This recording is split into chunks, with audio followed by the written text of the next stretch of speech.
Mammoth Cave, Kentucky. The winter of 1842. 183 feet below a frozen hillside, a man named Alfred climbs onto a slab of limestone, lifts a horn to his mouth, and blows. He is enslaved. His job, among many others, is to carry meals a mile into the earth and call the residents out to eat. And they come. Doors open in a row of small huts built directly onto the cave floor, 2 of them squat and square and made of stone. The rest wooden boxes 12 feet by 18 with tongue and groove floors and roofs made of stretched canvas, because there is no weather down here for a roof to keep out. Out of those doors come the patients. Alfred described the sight himself years later in one of the few first-hand accounts we have of what that place actually looked like. There were 15 of them, he said, and they looked more like a company of skeletons than anything else. They are not prisoners. They have not been abandoned here. Every one of them traveled to this cave voluntarily, some of them from hundreds of miles away, several of them physicians themselves, and every one of them paid for the privilege. They are dying of consumption, the disease we now call tuberculosis, and they have come because a respected Louisville doctor has told them that the air inside this cave can save their lives.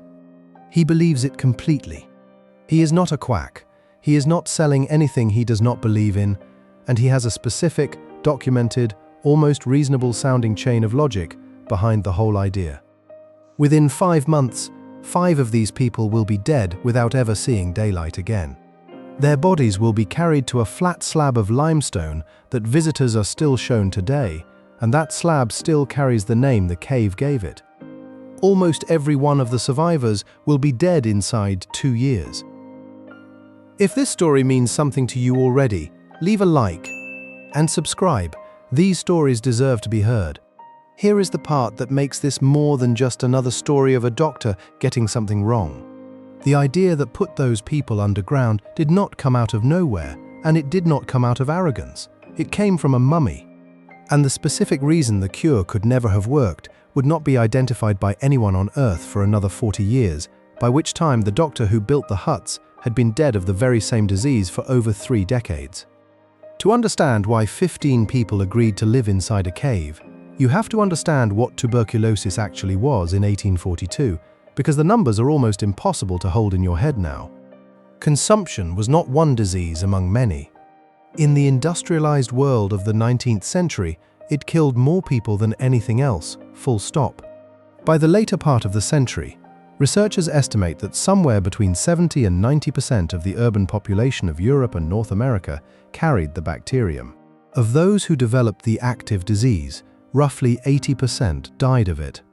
In the United States, tuberculosis accounted for something close to half of all deaths among people between 15 and 35 years old. It took people in the prime of their lives, slowly, over years, and it took them in front of their families.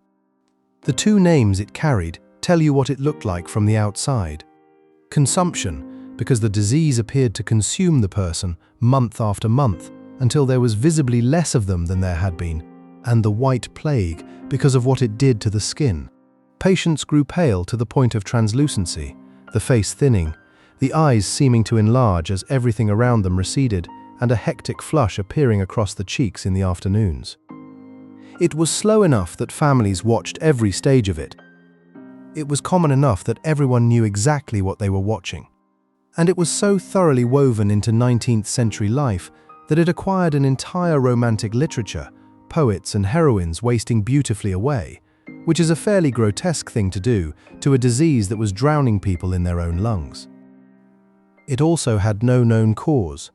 Nobody in 1842 knew what tuberculosis was.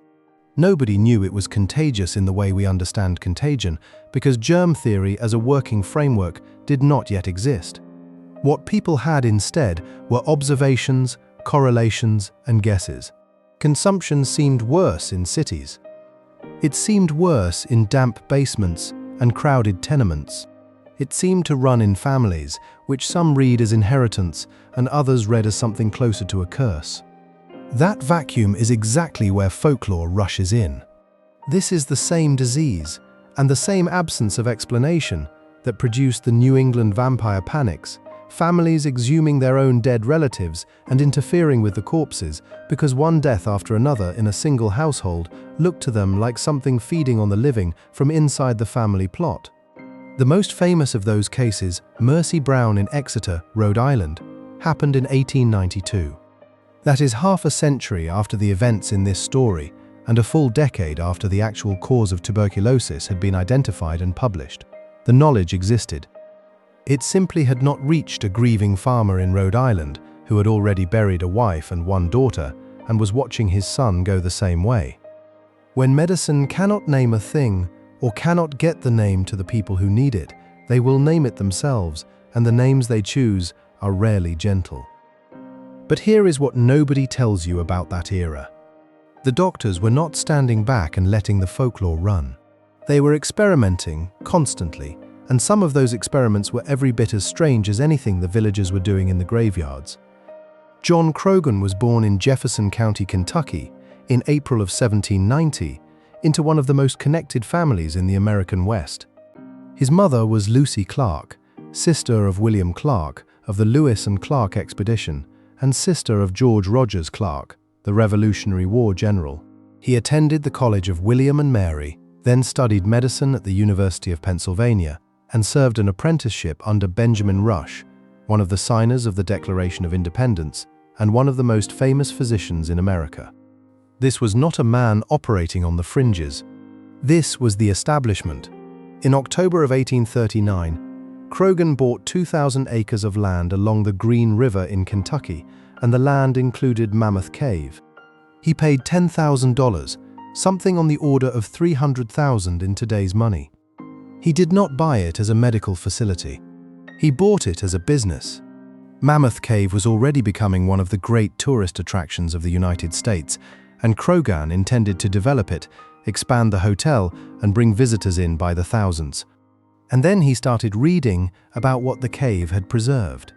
Decades earlier, in the years around 1811 and 1813, miners working in Short Cave nearby had dug up a body about 10 feet beneath the cave floor.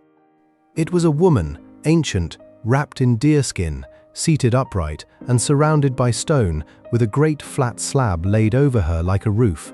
She was buried with tools and ornaments, including a necklace strung with the hooves of young deer, and that necklace is where she got the name she has carried ever since, Fawn Hoof. She was not a skeleton, she was preserved. The dry air and the mineral salts of the cave had kept her, for what turned out to be well over 1,000 years, in a condition that astonished everyone who saw her. She was exhibited at the World's Fairs of 1876 and 1893 and eventually handed over to the Smithsonian. And she was not the only evidence.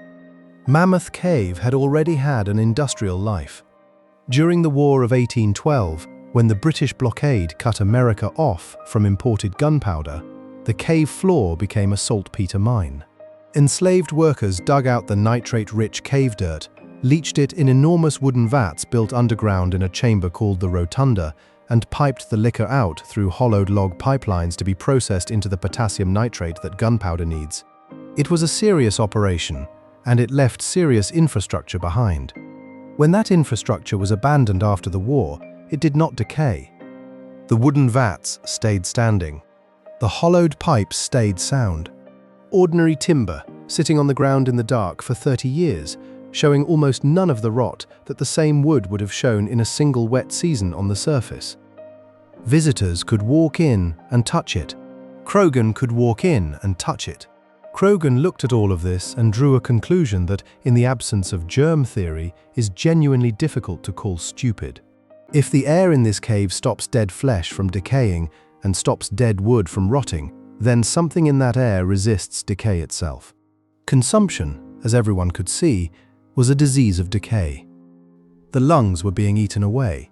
So put the consumptive body into the air that stops decay, hold it at a constant temperature that never varies with the seasons, and give the body time.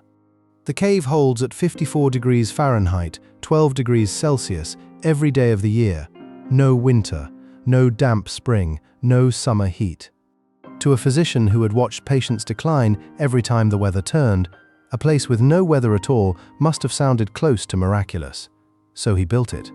Croghan ordered his enslaved workers to construct 10 buildings inside the cave, roughly a mile in from the entrance and 183 feet below the surface. 2 were built of stone. 8 were wooden, 12 feet by 18, with finished floors and canvas roofs. There were no windows, because there was nothing for a window to look at. The huts sat along a broad passage that guides had already named Broadway in a section of cave that visitors were still being led through on tours. The first patient did not wait for the buildings. A Kentucky physician named William Mitchell had already come to try the cave in late May of 1842, months before the others arrived. He had, in his own words, tried a number of popular remedies for his disease without receiving any benefit, and concluded to try the effects of a residence in the Mammoth Cave. And at first, Mitchell reported that he felt better. That early encouragement is almost certainly what convinced Croghan he was onto something, and by the autumn of 1842, he had invited a full group of patients to move in. Most accounts say 15. Some say 16, and a few contemporary sources describe as many as 20 passing through, so the exact number is genuinely uncertain and always has been. Among them was Oliver Hazard Perry Anderson, who at some point during his stay took something sharp to the cave wall and cut his name and the date into the rock. It is still legible. Also among them was Charles Marshall, a reverend from New York, who came underground to be cured and brought his wife with him. And for a few weeks, several of them did seem to improve. Here is where it gets grim. The cave had no ventilation of the kind a building has. It had airflow, but not enough. And Croghan had introduced into that enclosed space the 2 things a tuberculosis patient could least afford. The huts needed light, and light in 1842 meant lard oil lamps burning constantly. The patients needed warmth and cooked food, and that meant a large fire kept going more or less permanently. The smoke had nowhere to go. It settled into the passage, coated the stone, and filled the huts, and it never cleared, because there was no wind down there to clear it and no morning to open a window onto. One patient complained of being constantly irritated with smoke and having his nose offended by disagreeable effluvia. People with ruined lungs were being kept, day and night, inside a room full of burning animal fat. Then there was the dark, total, permanent, and unlike any darkness above ground. Patients kept their watches wound and synchronized to a world they could not see, marking a morning that never arrived. There was no sunlight at all, which in 1842 seemed like an irrelevant detail, and which we now know was the single most catastrophic feature of the entire design. The improvement stopped, then it reversed. Visitors who came through on cave tours during those months left descriptions that read like ghost stories written by accident. The travel writer Bayard Taylor wrote of the idea of a company of lank, cadaverous invalids wandering about in the awful gloom. Tourists were being guided past the dying. 5 patients died inside the cave. Their bodies were carried to a large flat slab of limestone and laid out there before being taken up to the surface, and that stone has been called Corpse Rock ever since. The medical verdict came quickly and from within the profession. An Ohio physician named Omri Willie looked into the results and reported flatly that no person, to their knowledge, had received any permanent benefit from the cave. Croghan gave up. The whole experiment, from the arrival of the main group in the autumn of 1842 to its collapse, lasted no more than about 5 months. Anderson walked out of the cave on the 12th of January, 1843. He wrote that he was sure he was better out than in, if he took no heavy cold to settle on his lungs. He died 2 years and 4 months later, in May of 1845. Nearly all of the others were dead within days, weeks or months of returning to the surface. The wooden huts were pulled down. The 2 stone cabins were left standing, and they are still standing in the dark, where the tour route passes them today. Croghan himself was diagnosed with consumption not long afterward. He died of it on the 11th of January, 1849, 6 years almost to the week after he closed the hospital he had built to cure it. He had spent his own money and his own reputation on the belief that this cave could hold the disease off, and it did not hold it off him. But here is the part that reframes the entire story, and it is not the part you would expect. Croghan was not wrong that environment could treat tuberculosis. He was wrong about which environment. In 1859, 17 years after the huts went up in Kentucky, a German physician named Hermann Bremer opened an institution in Silesia built on exactly the same underlying instinct. Bremer had contracted tuberculosis himself, traveled to the mountains, recovered, and concluded that his recovery came from air, altitude, and rest. The place he founded is generally considered the first true sanatorium, and the movement that grew out of it dominated tuberculosis care for the better part of a century. In 1884, Edward Trudeau, an American doctor who had also been diagnosed with tuberculosis and had also improved after moving to the mountains, built the first American sanatorium at Saranac Lake in the Adirondacks. His first building was a one-room cottage called Little Red that cost $350. His first two patients were sisters who had been factory workers in New York City. Rest, good food, and above all, open air and sunlight in enormous quantities. Patients at Saranac Lake spent hours a day lying outdoors on porches, wrapped against the cold, deliberately exposed to the light. That is the whole difference. Croghan and Bremer and Trudeau were all chasing the same idea, that where a patient lives is itself a treatment. Croghan got there first. And of every variable he could have controlled, he removed the one that mattered most. Sunlight is actively hostile to the tuberculosis bacterium. Ultraviolet light damages it. Ventilation disperses it.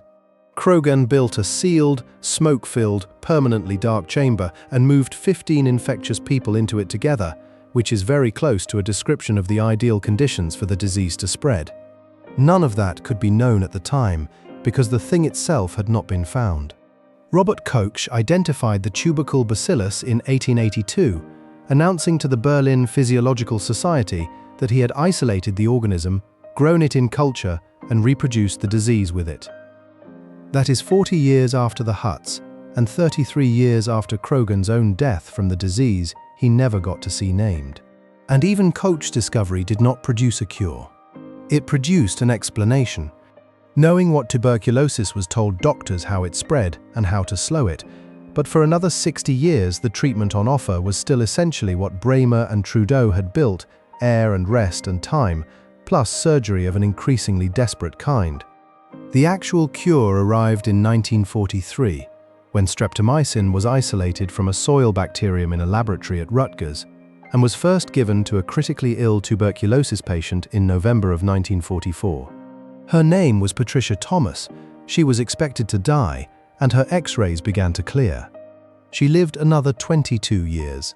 From the winter Alfred stood on that rock and blew the horn, to the winter a drug finally existed that could reliably kill the thing in those people's lungs, is almost exactly 100 years. There is one more person in this story who deserves his name said out loud.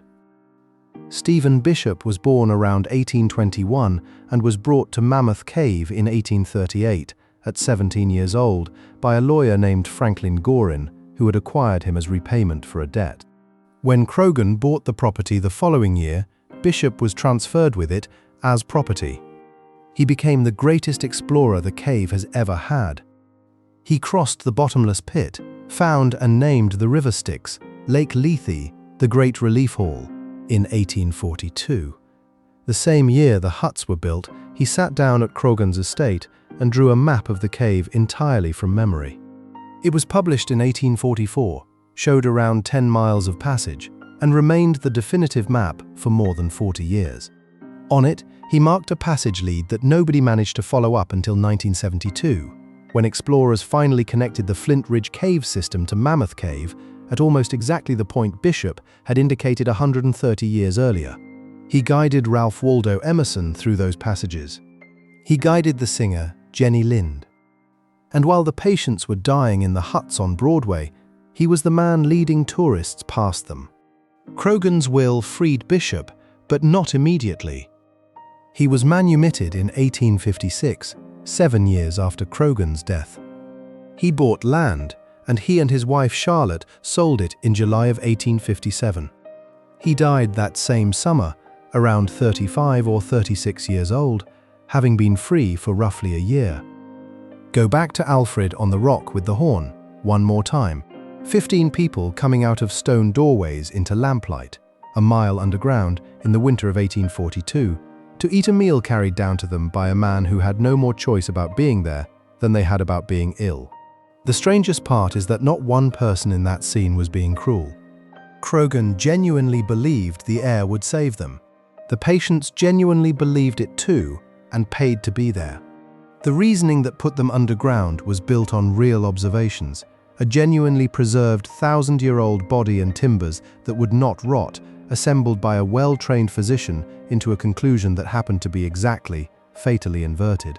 He was looking for a place that could stop decay, and he found one. He simply never understood that the thing eating his patients was not decay at all. It was alive, it was contagious, it thrived in the dark, and in still air, and in close company, and he had built it a perfect house and filled it with people. Croghan's family held the cave until the 1920s. It became a national park, dedicated in September of 1946, and a UNESCO World Heritage Site in 1981, and it is now visited by hundreds of thousands of people a year who come for the scale of the place and the strangeness of the passages. 2 of those stone huts are still down there in the dark, 183 feet beneath Kentucky, on the route, and rangers still walk visitors past them. Thanks for sticking with this one all the way through. A doctor who built a tomb while trying to build a cure is exactly the kind of story this channel exists to tell. I'm Dr. Marrow. Subscribe if you want to be there for the next one.